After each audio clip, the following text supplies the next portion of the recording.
और खबरों की शुरुआत करेंगे इस वक्त की बेहद अहम खबर के साथ। राजौरी के प्रगल्द्रहाल में फौजी कैंप पर हुए मिलिटेंट हमले को फौजी जवानों ने नाकाम बना दिया, जबकि फौजी कैंप में दाखिल होने की कोशिश में 2 मिलिटेंट हलाक हो गए हैं।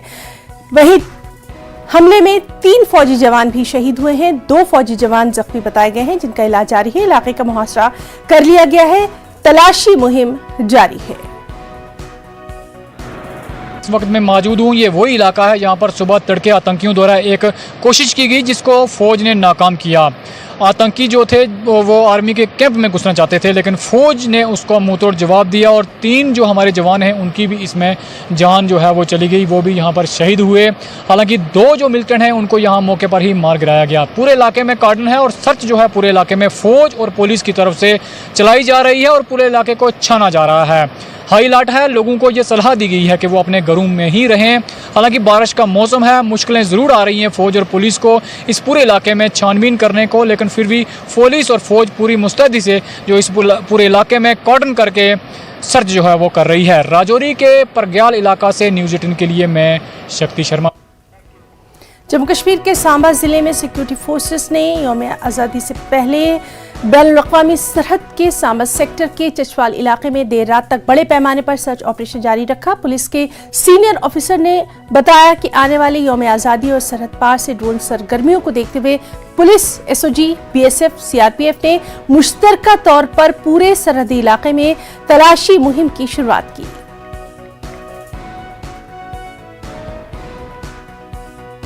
हमें इनपुट जो है मिले हैं, सीनियर इन्फॉर्मेशन से डायरेक्शंस भी हैं कि इन व्यू ऑफ 15 अगस्त और अभी यात्रा भी चल रही है, उसके उपलक्ष्य में जो है वो सर्च ऑपरेशन चलाए जाएँ और जहाँ पे जो भी सस्पिशियस एरियाज़ हैं उनमें उनको खंगाला जाए, देखा जाए और लोगों को भी जागरूक किया जाए और उनको बताया जाए कि क्या क्या बॉर्डर पे क्या क्या एक्टिविटीज़ होती हैं, क्या हरकतें होती हैं। रिसेंटली ड्रोन का भी हमें देखने को मिला है कि इलीगल ड्रोन भी एंटर हुए हैं। गांव वालों को ड्रोन दिखाया गया है, उनको बताया गया है कि ड्रोन क्या होते हैं, उनके क्या इस्तेमाल हो सकते हैं और उनको पूरा अवेयर किया गया है। उसी उपलक्ष्य में आज हमने एक सर्च ऑपरेशन चलाया जो 3 गाँव को आज टच करते हुए आज इस पॉइंट पे पहुंचा है। हम लोग भी अलर्ट हैं और प्रिवेंटिव एक्शन में जो है हमारे सर्च ऑपरेशन चलते रहते हैं। उसी उपलक्ष्य में जो हम एरियाज़ को डोमिनेट करते हैं और जो भी एएनईज़ एक्टिविटीज़ में मुलव्वस हैं उनके ऊपर कार्रवाई भी होती है। उसी के मद्देनज़र जो है आज सर्च ऑपरेशन चलाया गया है और अभी कंटिन्यूअस है, आगे भी चलते रहेंगे। ये एक नॉर्मल प्रोसेस का पार्ट है। एट द सेम टाइम जो है इनपुट्स भी हमें मसूल होते रहते हैं। बीजेपी लीडरान और कारकुनान ने भारत की आज़ादी के 75 साल पूरे होने पर आज जम्मू कश्मीर भदरवा में एक तिरंगा रैली में हिस्सा लिया और हर घर तिरंगा मुहिम को जबरदस्त कामयाब बनाया। न्यू बस स्टैंड से शुरू हुई रैली चोबिया लिंक रोड, सहरी बाजार, गणपत बाजार, बासकटेरा और जय रोड समेत शहर के मुख्तलिफ बाजारों और इलाकों से होकर गुजरी। इसमें बड़ी तादाद में लोग जोश व खरोश के साथ शामिल हुए।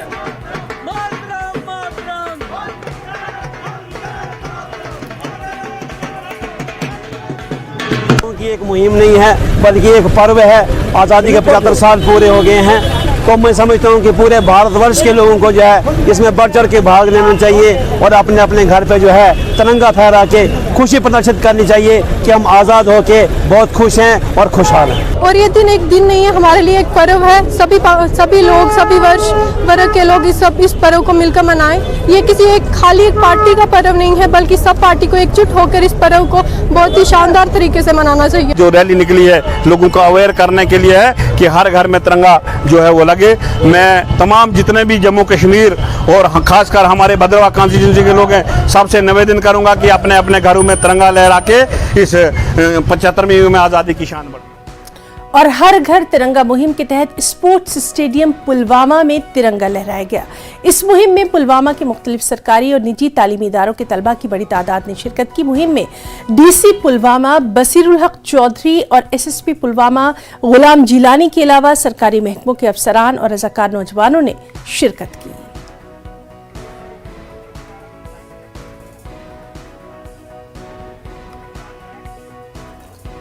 और नाज़रीन, जैसा कि हमने आपको बताया कि राजौरी के परगलद्रहाल में फौजी कैंप पर हुए मिलिटेंट हमले को फौजी जवानों ने नाकाम बना दिया। इस वक्त क्या कुछ सूरत हाल है, क्या कुछ सिचुएशन है, इसके ताल्लुक से डिटेल्स हासिल करेंगे हमारे साथी शक्ति से। शक्ति, इस वक्त की आपसे सिचुएशन जानना चाहेंगे अभी इसके ताल्लुक से।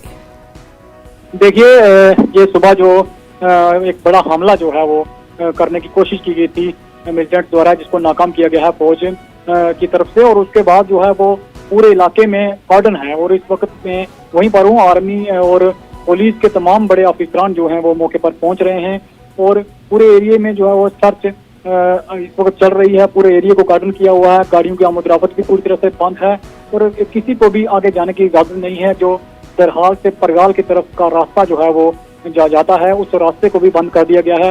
ये पूरा पहाड़ी इलाका है, जंगल है इस इलाका में, और यहाँ पर जो है एक आतंकी जो है, उग्रवादी जो है, इनको आगे पीछे कहीं छुपने की बहुत सी जगह है, जिस वजह से फौज और जो पुलिस है वो पूरी मुस्तैद है और किसी तरह की और कोई कोशिश उनके द्वारा ना हो। और जमहूरियत जो है वो इसके मौके पर भी जो है बड़ी रखी गई है, चौकसी जो है वो रखी जा रही है। जी शक्ति, बहुत बहुत शुक्रिया आपका तमाम तर तफसीलात के लिए। महाराष्ट्र के जालना में इनकम टैक्स महकमे ने एक बड़ी कार्रवाई की। ईडी की टीमों ने स्टील कंपनी के मालिक के घर और कारखाने पर छापा मारा और कैश, सोना और दीगर चीजें जब्त की। 390 करोड़ की बेनामी जायदाद जब्त की गई है। 58 करोड़ कैश और 32 किलो सोना भी मिला है। कैश गिनने में 13 घंटे लगे।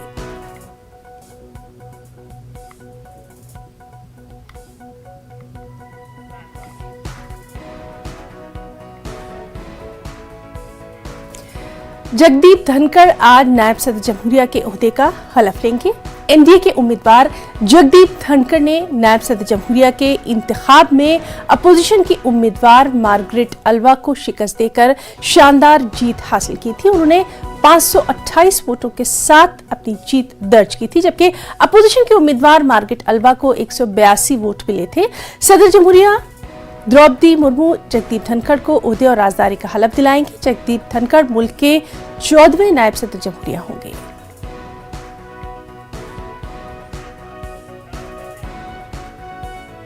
इंतखाबात के दौरान मुफ्त की स्कीमों के ऐलान को लेकर आज सुप्रीम कोर्ट में अहम सुनवाई होना है। अदालत में दायर एक अर्जी में फ्री की स्कीमों से मुल्क की मईशत को भारी नुकसान होने का हवाला दिया गया। इंतखाबात आते ही मुफ्त की स्कीमों का ऐलान होने लगता है। वोट पाने के लिए बिजली माफी, लैपटॉप की तकसीम, कर्ज माफ करने की जैसे होड़ सी लग जाती है। कोर्ट में दायर अर्जी में इस तरह की स्कीमों का ऐलान करने वाली पार्टियों की शिनाख्त को मंसूख करने का मुतालबा किया गया। सियासी पार्टियों के इस रेवड़ी कल्चर को लेकर सुप्रीम कोर्ट भी सख्त हो गया है। फ्री स्कीमों को लेकर दायर अर्जी पर 3 अगस्त को समाअत हुई थी। पिछली समाअत के दौरान कोर्ट ने एक कमेटी बनाने की भी बात कही थी।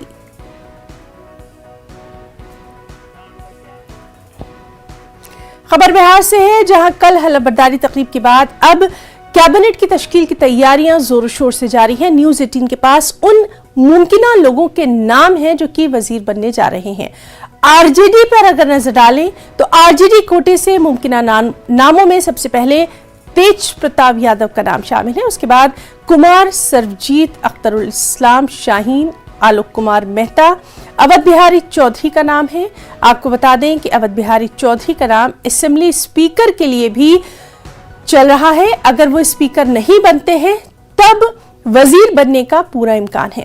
अवध बिहारी के बाद ललित यादव, अनीता देवी, जितेंद्र कुमार राय, अनिल सहनी, चंद्रशेखर भाई वीरेंद्र, भारत भूषण मंडल, शाहनवाज, समीर महासेठ, वीणा सिंह, रणविजय साहू, सुरेंद्र राम, सुनील सिंह और केदार सिंह में कोई एक, बच्चा पांडे और राहुल तिवारी में कोई एक, कार्तिक सिंह और सौरभ कुमार में कोई एक।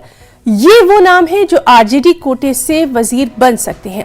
जेडीयू पे अगर नजर डालें तो जेडीयू कोटे से मुमकिना वजीरों की लिस्ट जो है उसमें सबसे पहले विजेंद्र प्रसाद यादव, उसके बाद विजय कुमार चौधरी, उपेंद्र कुशवाहा, संजय झा, लेसी सिंह, सुनील कुमार, जयंत राज, जुमा खान और अशोक चौधरी के नाम सामने आ रहे हैं। कांग्रेस के कोटे पर अगर नजर डालें तो कांग्रेस कोटे से मुमकिना वजीर उनके नाम कुछ इस तरह से हैं: मदन मोहन झा, अजीत शर्मा, शकील अहमद खान और राजेश कुमार राम का नाम सामने आ रहा है। वहीं हम से संतोष कुमार सुमन का वजीर बनना तय माना जा रहा है।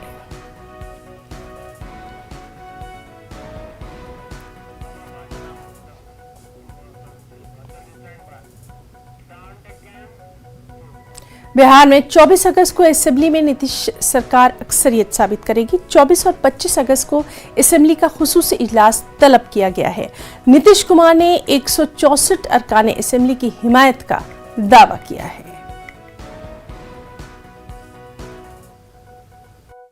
बुधवार को बिहार में सरकार बदल गई। एनडीए के बजाय अब महागठबंधन की सरकार जो है वो बिहार में आ गई है और यह सरकार जो है बिहार विधानसभा में अपना मत हासिल करने के लिए 24 तारीख 25 तारीख को विशेष सत्र बुलाया है। बिहार विधानसभा में ये विशेष सत्र का आयोजन किया जाएगा।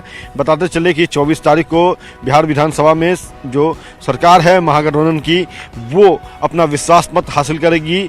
25 को विधानसभा अध्यक्ष का चुनाव होगा। बताते चले कि जो सरकार बदली है तो जाहिर सी बात है कि नए सरकार का जो है विश्वास मत हासिल करना होता है और ऐसे में जो विधानसभा अध्यक्ष वर्तमान में जो हैं वो बीजेपी से हैं, बीजेपी कोटे से हैं। विजय सिन्हा जो हैं वो विधानसभा अध्यक्ष हैं, तो इनके खिलाफ 7 दलों का अविश्वास प्रस्ताव भी लाया गया है। 7 दलों ने मिलकर के विधानसभा अध्यक्ष विजय कुमार सिन्हा के खिलाफ अविश्वास प्रस्ताव जो है वो विधानसभा सचिव को सौंपा है। इस संदर्भ में पत्र राज्यपाल को भी भेजा गया है। विधानसभा जो अध्यक्ष हैं उनको उनके पद से हटाया जाए, इसके लिए ये कवायद की गई है। राजद, जदयू, कांग्रेस, माले, सीपीआई, सीपीएम और हम ने स्पीकर के खिलाफ जो है अविश्वास प्रस्ताव दिया है और इस अविश्वास प्रस्ताव को जो है इम्प्लीमेंट करना है।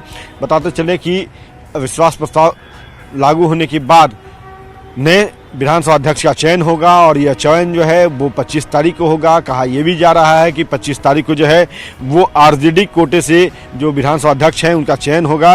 अवध बिहारी चौधरी जो है वो अगले विधानसभा अध्यक्ष हो सकते हैं। तो इसी को लेकर के ये विशेष विधानसभा का सत्र बुलाया गया है। 24 और 25 तारीख को ये विधानसभा का विशेष सत्र होगा और उस दिन बिहार सरकार की जो नई सरकार है महागठबंधन की वो अपना विश्वास मत जो है वो हासिल करेगी। कैमरा पर्सन अजय दुबे के साथ अमित कुमार, न्यूज 18 पटना।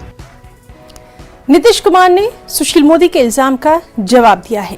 नीतीश ने कहा कि सुशील मोदी बकवास कर रहे हैं, उन्हें ऐसी कोई भी ख्वाहिश नहीं है। बीजेपी ने इस सरकार की समय सीमा 6 से 8 महीने तय कर दिए, उससे ज्यादा नहीं चलेगी सरकार। ये बीजेपी बोल रही है कि 6 से 8 महीने से ज्यादा सरकार नहीं चलेगी। असम के सीएम ने ये बात कहा है। ये ना भाई, जिसको जो मन में आता है बोलते न रहिए। हाँ, कौन लोग बोलता है? एक आदमी को देखे नहीं कि क्या बोल दिए मेरे बारे में, क्या वो राष्ट्रपति बनना चाहते हैं? क्या सही बात क्या है? एकदम बिल्कुल बोगस बात है। आप लोग जानते नहीं, आप लोग नहीं पूछे हमसे।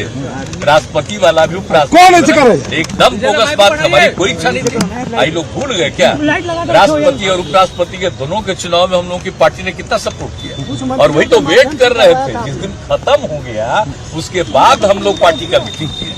इसलिए सब बोलते रहते हैं बेचारे। आप बोल रहे हैं, आप जानते ही हैं, उनको तो कुछ बनाया नहीं तो आजकल बोल रहे हैं। तो जो लोग भी बोल रहे हैं वो अच्छा है, वो इतना बोले मेरे खिलाफ कि उनको फिर जगह मिल जाए। और नाज़रीन, इस वक्त की अहम खबर आपको दे दें। मवेशियों की स्मगलिंग के मामले से जुड़ी ये अहम खबर है। टीएमसी लीडर अनुब्रता मंडल को गिरफ्तार किया गया है। सीबीआई ने ये गिरफ्तारी की है। अनुब्रता मंडल टीएमसी बीरभूम के जिला सदर हैं। वज़ीर-ए-आला ममता बनर्जी की मुश्किलात में इजाफा हो गया है। बीजेपी ने सीएम ममता बनर्जी से इस्तीफे का मुतालबा कर डाला है और कहा है कि टीएमसी लीडर्स बदनवानी में मुलविस हैं। तो इस वक्त की अहम खबर मगरबी बंगाल से मवेशियों की स्मगलिंग मामले के ताल्लुक से, जहां टीएमसी लीडर अनुब्रता मंडल को गिरफ्तार किया गया है। सीबीआई ने यह गिरफ्तारी की है। अनुब्रता मंडल टीएमसी बीरभूम के जिला सदर हैं। वज़ीर-ए-आला ममता बनर्जी की मुश्किलात में इजाफा दिखाई दे रहा है क्योंकि बीजेपी ने ममता बनर्जी से इस्तीफे का मुतालबा किया है और बीजेपी लगातार ये कह रही है कि टीएमसी लीडर्स बदनवानी में मुलविस हैं।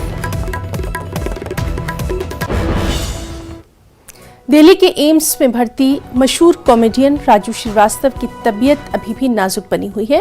डॉक्टर्स के मुताबिक अगले 48 घंटे राजू श्रीवास्तव के लिए बेहद अहम है। उनका इलाज कर रहे डॉक्टर अनय गुप्ता ने कहा कि बीपी उनका लगातार लो है। वेंटिलेटर सपोर्ट के साथ राजू श्रीवास्तव डॉक्टर्स की कड़ी निगरानी में है। क्या कुछ डॉक्टर्स ने अपने बातचीत में उनके हेल्थ बुलेटिन के ताल्लुक से कहा, आइए आपको दिखाते हैं।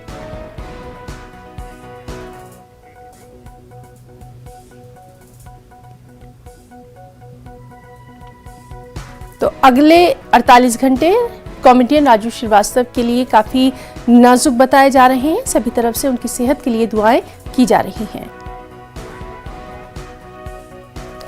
कोरोना के आज भी 16,000 से ज्यादा नए मामले सामने आए हैं। मुल्क में बीते 24 घंटों में कोरोना के 16,299 नए मामले दर्ज किए गए हैं, जबकि 53 मरीजों की मौत हुई है। 19,431 मरीज शिफायाब हुए हैं। मुल्क में कोरोना के एक्टिव मरीजों की तादाद 1,25,076 है। मुल्क में अब तक 207,29,46,593 कोरोना की वैक्सीन लग चुकी है। जम्मू के मुख्तलिफ इलाकों में सुबह से जारी बारिश की वजह से नदी नालों में तुगयानी देखी जा रही है। पानी घरों में दाखिल हो गया है, जिससे मामूलाते जिंदगी दरहम बरहम होकर रह गया है। जम्मू के न्यू प्लॉट इलाके में आर्मी कैंप की दीवार गिरने से आर्मी कैंप और आसपास के घरों में पानी आने से भारी नुकसान की खबर है। वहीं तलब तिल्लो की बात करें तो government boys higher secondary school में सैलाब जैसी सूरत हाल है। तलब तिल्लो के साथ साथ रूपनगर, जानीपुर, पंतालाब, कैनाल रोड और दीगर इलाकों में भी बारिश ने तबाही मचाई है। यही कहना चाहते हैं एनजीसी साहब से, भाई हमारा नाला जल्दी जल्दी बन जाए तो हमारी प्रॉब्लम हल हो जाए। ठीक है, सुबह को 3-4 बार पानी आ चुका है, तो बहुत बुरी हालत है। लोगों के घर देखो कितने दूर दूर है। पहले भी उनके घर में पानी आ चुका है, आज फिर आ चुका है उनके घर पे। पहले भी कितना नुकसान हुआ, आज फिर देखो उनके घर पे कितना नुकसान हो गया। और एलजीसी भी हमारी गुजारिश है कि मैं सर देखो और बारिश आएगी, 3 बजे तक बारिश होता ही पता है कितने बार पानी आएगा। लोगों के घर देखो, उनके घर देखो, साथ वाले घर देखो कितना पानी आया।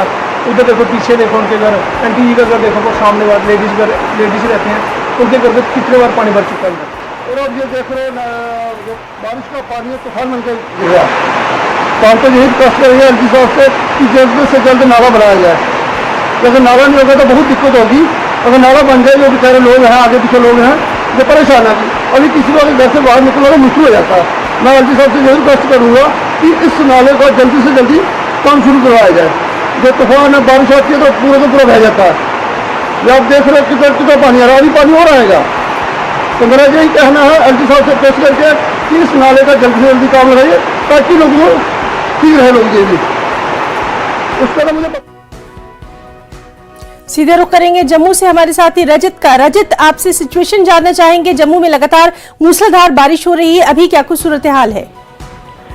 जी हिना, जिस तरह से आज सुबह से ही आपने बताया, सुबह से लगातार जम्मू के अलग अलग इलाकों में भारी बारिश के कारण काफी नुकसान हुआ है। और खास तौर पर जो नदी नाले के आसपास के इलाके हैं, वहां पर बारिश होने की वजह से जो आसपास के घर हैं उनको भी साफ तौर पर खाली कराने के लिए एडमिनिस्ट्रेशन ने कह दिया है। साथ ही साथ अगर बात करें तो तलाब तिल्लो एरिया की, क्योंकि ये निचले इलाके हैं, इसके अलावा रूपनगर और कई सारे और इलाके हैं जहां पर लोगों के घरों में भारी बारिश की वजह से काफी नुकसान हुआ है।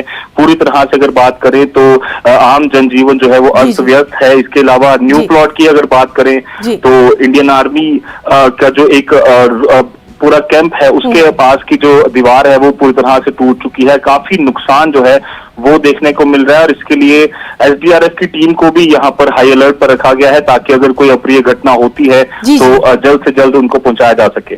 रजत, आगे के लिए क्या कुछ मौसम के बारे में पेशन गोई की गई है, इसके ताल्लुक से कोई जानकारी है? जी ना, इसके लेकर अभी आज के लेकर पूरे शाम तक ही बारिश के आसार हैं। इसके अलावा कल सुबह तक फिलहाल के लिए बारिश का अपडेट जो है वो आया है कि रुक रुक कर बारिश हो सकती है। और कई जगहों पर अभी भी लगातार मूसलाधार बारिश जो है हो रही है और कल सुबह तक के आसार भी बताए जा रहे हैं। जी बिल्कुल रजत, तो बहुत शुक्रिया आपका अदा करना चाहेंगे इस बेहद अहम जानकारी के लिए। और कानपुर से इस वक्त की बड़ी खबर आपको दे दें। शारदा नगर में राधे राधे आरओ प्लांट पर करीब दर्जन भर नकाबपोशों का हमला हुआ है। तो कानपुर से ये बड़ी खबर आपको दे रहे हैं, जहां शारदा नगर में राधे राधे आरओ प्लांट पर करीब दर्जन भर नकाबपोशों ने हमला किया। हाथों में डंडे लेकर इन्होंने यहां पर काम कर रहे मुलाजमीन को जमकर पीटा, बाइक को भी चकनाचूर किया। हालांकि खबर यह भी है कि एक हमलावर पकड़ा गया है। प्लांट ऑपरेटर धीरेन्द्र सिंह उर्फ निखिल के साथियों ने किसी तरह से भागकर अपनी जान बचाई है। रावतपुर थाने का ये पूरा मामला है और अब सीसीटीवी की बुनियाद पर पुलिस अपनी तफ्तीश जारी रखे हुए है।